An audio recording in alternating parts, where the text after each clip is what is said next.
ఆడవాళ్ళందరూ ఏమో ఇంట్లో పని చేసి చిన్న ఏజ్‌లోనే షోల్డర్స్ అరిగిపోయాయని చెప్తుంటారు. మగవాళ్ళేమో షటిల్ ఆడామని చెప్పి ఎక్కువ కింద నుంచి పైకి వెయిట్స్ లిఫ్ట్ చేసామని చెప్పి ఇట్లా బోలెడు రీజన్స్‌తో వాళ్ళకి షోల్డర్ జాయింట్స్ అరిగిపోయాయని చెప్తుంటారు. బట్ వాటెవర్ ఇట్ ఈస్ ఆడవాళ్ళకైనా, మగవాళ్ళకైనా చేత్తో చేసే పనులన్నీ ఆపేసేసుకొని నొప్పి పేరుతో పక్కన కూర్చోవాలంటే నరకప్రాయంగా ఉంటుంది. సో, ఇలాంటి టైంలో కంపల్సరీగా మీకు ఆపరేషన్ చెయ్యాలి అన్న మాట వింటే నిజంగా గొంతులో వెలక్కాయ పడినట్లు అనిపిస్తూ ఉంటుంది. కానీ ఇవాళ రేపటి రోజుల్లో there are alternatives to surgery అంటూ చాలా స్ట్రాంగ్‌గా చెప్తోంది పీఆర్‌టీ ట్రీట్మెంట్. ఎస్పెషల్లీ ఎపియాన్ పెయిన్ మేనేజ్మెంట్ సెంటర్‌లో నొప్పిని తగ్గిస్తాము, డ్యామేజ్ అయిన స్ట్రక్చర్‌ని రీబిల్డ్ చేస్తాము అని ప్రామిస్ చేస్తున్నారు. ఈ నేపథ్యంలో let's talk about this particular shoulder pain to Sudheer Dhara garu. Sir నమస్తే. నమస్కారం అండి. సో టు స్టార్ట్ విత్ అసలు ఈ షోల్డర్ పెయిన్ పనులు చేస్తే అరిగిపోతాయా shoulder joints?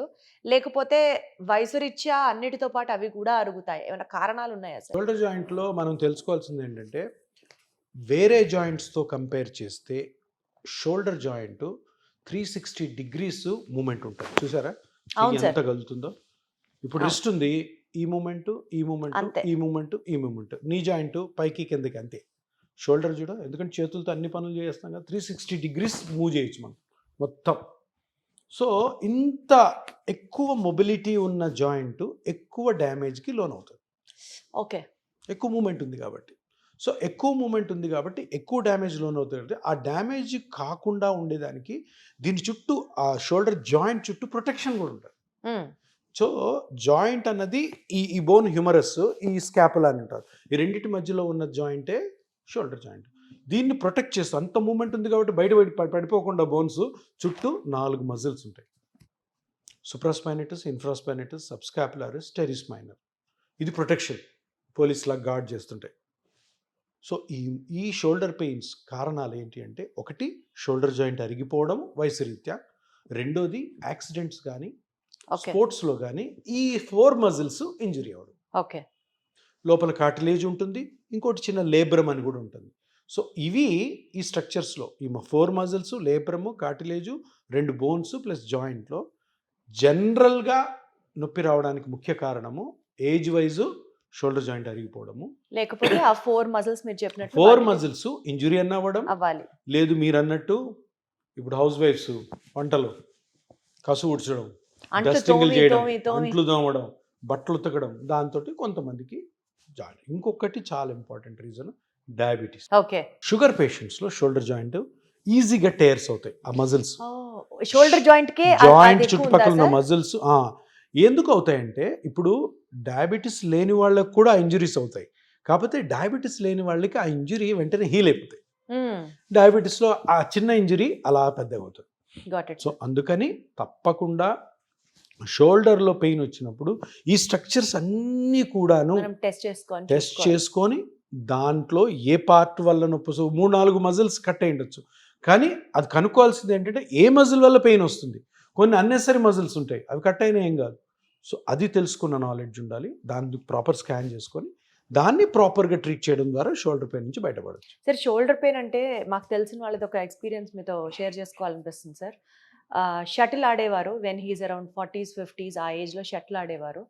Later on age పెరిగే కొద్దీ ఇప్పుడు సమ్ 55 or 60 అంటున్నాము. బట్ ఆయనకి ఏమవుతుందంటే షోల్డర్ పెయిన్ కాదు కానీ ఆల్ ఆఫ్ అ సడన్ నిద్రలో పడుకున్నప్పుడు, లేకపోతే ఆల్ ఆఫ్ అ సడన్ ఈ shoulder ball and socket joint అంటారు కదా సార్, అది ఇట్లా వచ్చేస్తుంది, షోల్డర్ బయటకు వచ్చేస్తుంది లాగా.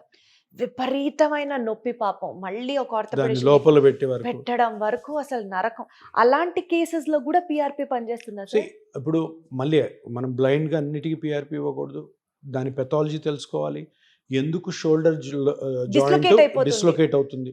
సో షోల్డరు ఇట్లాగా స్కాపులా ఉంటుంది, ఇట్లాగా హ్యూమరస్ హెడ్ ఉంటుంది. ఇది షోల్డర్ జాయింట్, ఇది కప్పు, ఇది బాల్ అన్నమాట.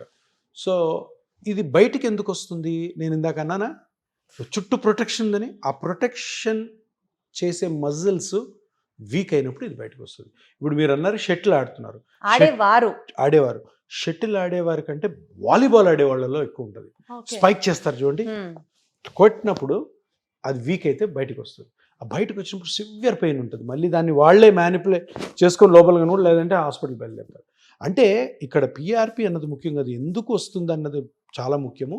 ఆ ఎందుకు వస్తుంది అంటే ఫస్ట్ ఆఫ్ ఆల్ ఈ 4 మజిల్స్లో ఒక మజిల్లో 2 మజిల్లో లేదా 4 మజిల్స్ వీక్ అయినప్పుడే అది పాపప్ అయిపోతుంది.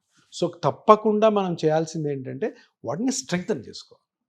So in case shoulder dislocate అవుతుంది అండ్ దాని రీజను సూప్రాస్పైనేటస్ మజిల్ వీక్ అవ్వడం, టేర్ అవ్వడం. దాన్ని టేర్ని పిఆర్పితో క్లియర్ చేసి తర్వాత రిహాబిలిటేట్ చేసుకొని 4 మజిల్స్ టేర్ ని పిఆర్పి చేయలేమా సార్? 4 మజిల్కి కూడా చేయొచ్చు, బట్ అది అన్యూజువల్ అనమాట. అందులో 4 మజిల్స్ డ్యామేజ్ అవ్వడం ఉండదు. ఓకే. చేయాలనుకుంటే అవి పెయిన్ని కాజ్ చేస్తుంటే, లేదంటే అవి డిస్లోకేషన్కి కారణం అయ్యి ఉంటే, సో సర్జరీకి వెళ్ళే ముందు, ఇప్పుడు షోల్డర్ డిస్లోకేషన్కి సర్జరీ ఉంది.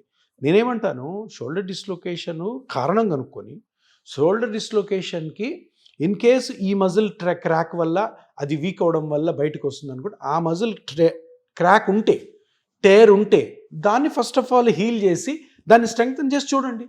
అప్పటికి డిస్లొకేషన్ ఆగిపోవచ్చు. లేని పక్షంలో you can always go for got it. And especially కొంత మంది ఎక్కువ చెప్తుంటారు కదా సార్, ఫ్రోజన్ షోల్డర్ కి పిఆర్పి పర్మనెంట్ ట్రీట్మెంట్ అని చెప్పొచ్చా సార్?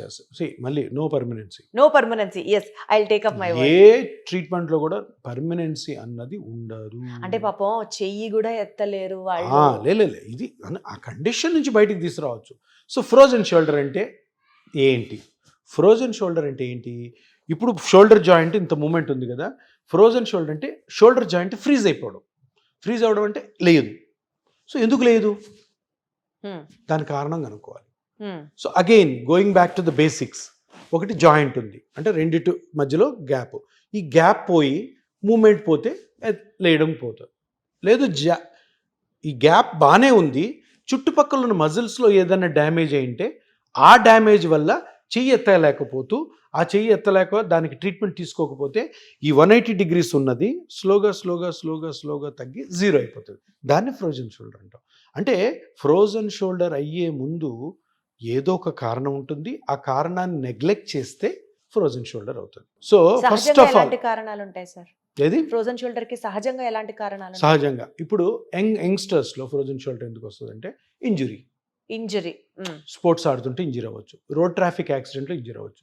ఇంజరీ అయితే మోస్ట్ కామన్ మజిల్ షోల్డర్లో దెబ్బతినడం వల్ల ఎందుకు ఫ్రోజన్ షోల్డర్ వస్తుంది అంటే ఆ muscle supraspinatus rotatory cuff injury అంటాం. మనం చాలా ఎంఆర్ఎస్ చూస్తున్నాం. Rotatory cuff injury, supraspinatus partial tear, supraspinatus complete tear అని ఉంటుంది. సో బేసికలీ ఆ సూప్రాస్పైనేటస్ మజిల్ ఎందుకు పనికి వస్తుంది అంటే చెయ్యి పైకెత్తడానికి కోసం. ఆ మజిల్ డ్యామేజ్ అయిందనుకో, ఫస్ట్ చెయ్యి పైకెత్తడము నొప్పిగా వెళ్తుంది, కొన్ని రోజులకి నెమ్మదిగా ఇంతే రెస్ట్రిక్ట్ అయిపోద్ది, దాని తర్వాత కంప్లీట్గా వెళ్తుంది. దీన్ని ఫ్రోజన్ షోల్డర్ అంటే చాలా మటుకు ఒక 70 to 80% of the frozen shoulder కేసులు సూప్రాస్పైనేటస్ మజిల్ టెండాను టేర్ అవ్వడం వల్ల వస్తాయి. సో దాన్ని నెగ్లెక్ట్ చేయకూడదు. ఫస్టే అది డ్యామేజ్ అయింది తెలిసి మన చెయ్యి కొంచెం పెయిన్ఫుల్గా వెళ్తుంటే ఇమీడియట్గా స్కాన్స్ చేసుకొని ఆ టేర్ ఎక్కడుందో చూసి ఆ టేర్ని మనము రికవర్ చేసుకోవాలి. ఆ రికవర్ చేయడానికి the best non surgical therapy PRP. First కొంతమంది స్టెరాయిడ్స్ వేస్తారు. స్టెరాయిడ్ వేస్తే ఏమవుతుందంటే, స్టెరాయిడ్ కానీ టెండాన్లోకి వెళ్ళిందంటే టెండాన్ ఇంకా కట్ అయిపోతుంది. సో స్టెరాయిడ్ అంత మంచిది కాదు. అదే కట్ సూప్రాస్పైనేటస్ మజిల్ టేర్ ఎక్కడైతే ఉందో ప్రాపర్గా స్కాన్ ద్వారా కనుక్కొని అక్కడ పిఆర్పి సెల్స్ కానీ వదిలితే అది రికవర్ చేసిన తర్వాత మళ్ళీ దాన్ని మనం స్ట్రెంగ్తన్ చేసుకోవాలి. అంటే ఫిజియోథెరపీ పార్ట్ ఇది రీజనరేట్ అయ్యి రికవర్ అయిన తర్వాత వస్తుంది. ఇప్పుడు ఆల్రెడీ క్రాక్ ఉన్న దాన్ని మళ్ళీ ఫిజియోథెరపీ చేసాము ఇంకా డ్యామేజ్ అవుతుంది. అందుకని ఫస్ట్ దాన్ని హీల్ చేసుకొని దాని తర్వాత స్ట్రెంగ్తన్ చేయాలి. స్ట్రెంగ్తన్ చేసిన తర్వాత మళ్ళీ ఫ్రోజన్ షోల్డర్ అయ్యే ఛాన్సెస్ తక్కువ ఉంటాయి. సరే, ఇప్పుడు మనం ఎగ్జాక్ట్ రూట్ ప్రాబ్లమ్ని ట్రీట్ చేస్తున్నామా, లేకపోతే ఆ పర్టిక్యులర్ ఏరియాలో డ్యామేజ్ అయిన పార్ట్ని ట్రీట్ చేస్తున్నామా? నేను ఈ క్వశ్చన్ ఎందుకు అడుగుతున్నా అంటే, కొంతమంది ఈ రకంగా కూడా మాట్లాడుతున్నారు, పెయిన్ మేనేజ్మెంట్ సెంటర్స్లో రూట్ కాజ్ని అడ్రస్ చేయరు, they just mint money exacting ఆ ఒక్క పాయింట్ దగ్గరే వాళ్ళు ట్రీట్ చేసి అన్న మాట ఉంది. దీనికి మీరు ఏం చెప్తారు సార్? రూట్ కాజే మనం కనుక్కుంటున్నాం. ఇప్పుడు సూప్రాస్పైనేటస్ టేర్ అన్నదే రూట్ కాజ్, ఇంకేం లేదు రూట్ కాజ్ అక్కడ. నువ్వు సూప్రాస్పైనేటస్ రూట్ కాజ్ అయినప్పుడు సూప్రాస్పైనేటస్ నీకు కనపడుతుంది స్కాన్లో, అదే చేస్తున్నాం. So what we're doing is సూపర్ఫిషియల్గా పెయిన్ తగ్గించే ప్రక్రియ మనం చేయట్లేదు, మనం లోపల తొంగి చూస్తున్నాం. ఇప్పుడు మోకాలులో నొప్పి వస్తుంది అంటే మోకాలులో గుజ్జు జరిగిందా, కొలేటరల్ లిగమెంట్స్ డ్యామేజ్ అయినా, మెనిస్కస్ డ్యామేజ్ అయిందా, ఏం డ్యామేజ్ అయిందా అనేది కనుక్కోవాలా.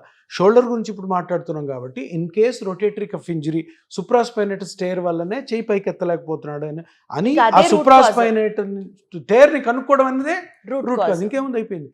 సో పెయిన్ మేనేజ్మెంట్ సెంటర్స్ ఇప్పుడు ఎట్లా డెవలప్ అయ్యాయంటే రూట్ కాజ్ని సింపుల్ ఇంజెక్షన్స్ తోటి రికవర్ చేస్తున్నాయి.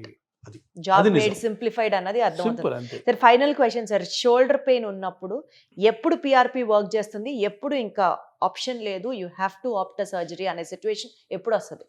షోల్డర్లో ఏ పెయిన్ ఉన్నా కూడాను షోల్డర్లో ఆ పెయిన్ని కనుక్కొని దాన్ని ఫస్ట్ నాన్ సర్జికల్గా ట్రీట్ చేయడానికి ప్రయత్నం చేసి ఇన్ కేసు కరెక్ట్గా చేసిన తర్వాత కూడా నీకు రెస్పాన్స్ రానప్పుడు ఆల్వేస్ నెక్స్ట్ ఉన్న ఆప్షన్స్కి వెళ్ళొచ్చు.